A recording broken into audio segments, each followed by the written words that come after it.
বাফুফে নির্বাচনের আগে বাড়ছে আরও 4 কাউন্সিলর। নারী ফুটবল লিগের 9টি দলের মধ্যে সেরা 4 ক্লাব পাবে কাউন্সিলরশিপ। বাফুফে নির্বাহী কমিটি সভায় নেওয়া হয়েছে এই সিদ্ধান্ত। 2023 সালের বার্ষিক সাধারণ সভা হবে আগামী 29 জুন। চলমান লিগের মাঝে কাউন্সিলরশিপ বাড়ানোর সিদ্ধান্তে বঞ্চিত হয়েছে অন্য ক্লাবগুলো, মত সংশ্লিষ্টদের। বাফুফের নির্বাচন হওয়ার সম্ভাবনা নভেম্বরে। মানিক মাহমুদের রিপোর্ট। বাংলাদেশ ফুটবল ফেডারেশনের বর্তমান কাউন্সিলর 147 জন, এর মধ্যে ভোট দিতে পারেন 139 জন। এত ভোটার নিয়ে 2021 সালে প্রশ্ন তুলেছিল ফিফা। বাফুফের বর্তমান কমিটির মেয়াদ আছে আর 6 মাস। গত 3.5 বছরে ভোটার সংখ্যা তো কমেনি, বরং বাড়ছে আরও 4টি ভোট। চলমান নারী লীগের 9টি ক্লাব থেকে শীর্ষ 4 ক্লাবকে দেওয়া হবে কাউন্সিলরশিপ, যা পাশ হতে পারে আগামী এজিএমে। প্রায় 6 মাস পর বাফুফের কার্যনির্বাহী কমিটির সভায় মূল আলোচনায় ছিল এই নারী ক্লাবগুলোর কাউন্সিলরশিপ। সভায় ঠিক করা হয় আগামী এজিএমের তারিখ।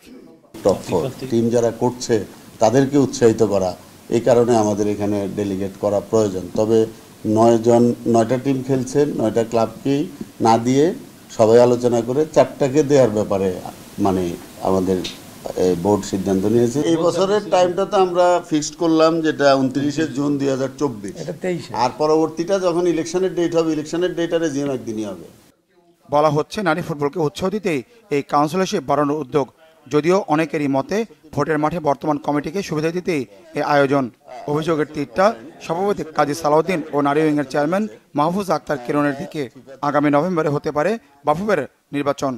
4টা রেখেছে এই কারণে যে এটাতে কম্পিটিশন থাকাও প্রয়োজন। 9টা টিমই আপিল করেছিল তারা। ডেলিগেট এবং কাউন্সিলর যেটাই বলুন না কেন, এটা নির্বাচনের আগেই নির্ধারিত হয় এবং সার্কুলার হয় নির্বাচনের আগে। কিন্তু হোল দ্য ইয়ারে যারা খেলে তাদের উপরে কোনো প্রভাবও পড়ে না এবং বলেও না।